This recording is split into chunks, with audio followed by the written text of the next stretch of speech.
ሰላም ናይ አቤቱ ተኸታተልቲ ከመይ ኣለኹም? ንሓነ ድኹም ዓይነ ሰላም እዩ እግዚአብሔር ይመስገን።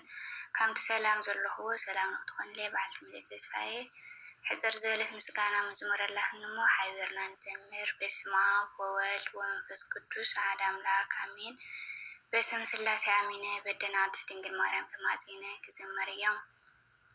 ምስጋናኻ ክነግር ኦ ጎይታ ነወለድካ ከስተንትን ኦ ጎይታ ከናፍር አይገፈን ልበያንት ንቅዱስ መንፈስካ ውሽጠ ያዝበ ምስጋናኻ ክነግር ኦ ጎይታ ነወለድካ ከስተንትን ኦ ጎይታ ከናፍር አይገፈን ልበያንት ንቅዱስ መንፈስካ ውሽጠ ያዝበ ከናፍር አይገፈን ልበያንት ንቅዱስ መንፈስካ ውሽጠ ያዝበ ናይ ቀራንዮ ውሕለት ከይሃስስ ካብ ልበይ ክደግሞ እናሻንስ እዩ ሰላመይ ንሞተይ ደምሲሱ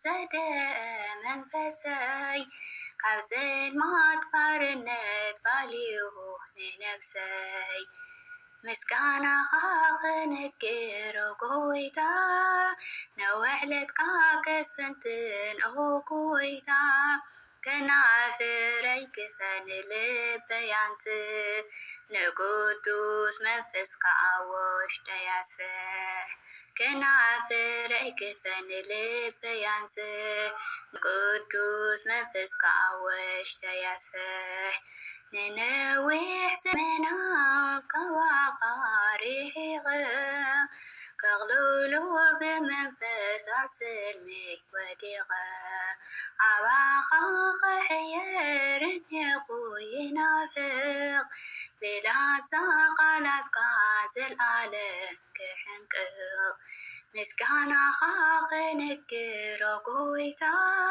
ነውዕለትካ ከስተንትን ኦ ጎይታ ከናፍር አይገፈን ልበያንት ንቅዱስ መንፈስካ ውሽጠ ያዝበ ከናፍር አይገፈን ልበያንት ንቅዱስ መንፈስካ ውሽጠ ያዝበ መስተንክር ኮይነኒ ህያዊው ፍቅርኻ ቃላት ሓፅረኒ ክገልጾ ሰናይካ ንስቕታ ፈቲነ ግና ኣይከኣልኩን ክዝምር የበቃ ውዕለትካ ከስተንትን ምስጋናኻ ክነግር ኦ ጎይታ ነውዕለትካ ከስተንትን ኦ ጎይታ ከናፍር አይገፈን ልበያንት ንቅዱስ መንፈስካ ውሽጠ ያዝበ ከናፍር አይገፈን ልበያንት ንቅዱስ መንፈስካ ውሽጠ ያዝበ ናይ ህይወት ህያቅ ኣውፂ ንኽብቅዕ መይትለዩ ኣምላኽ ሰላመይ ክደፍዕ ኣርማይ ኮልሕለየ መስቀልዩ ሰንደቐይ ክነግር ክምስክር ንዘሕለቕ በስለይ ምስጋናኻ ክነግር ኦ ጎይታ ነውዕለትካ ከስተንትን ኦ ጎይታ ከናፍር አይገፈን ልበያንት ንቅዱስ መንፈስካ ውሽጠ ያዝበ ከናፍር አይገፈን ልበያንት ንቅዱስ መንፈስካ ውሽጠ ያዝበ ምስጋናኻ ክነግር ኦ ጎይታ ነውዕለትካ ከስተንትን ኦ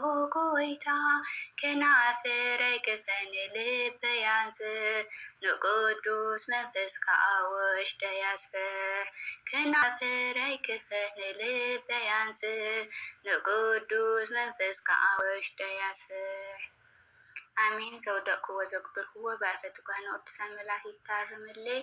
ስብሐት ለአብ ስብሐት ለወልድ ስብሐት ለመንፈስ ቅዱስ ንሓደ አምላክ ይኩን አሜን። ሰብስክራይብ ላይክ ሸር ኣይትረስዑ ክብራት ኣሕዋተይ ምክርኩም ኣይፈለየኒ። ሽካዕ ንራኸብ ሰላም ክንለይ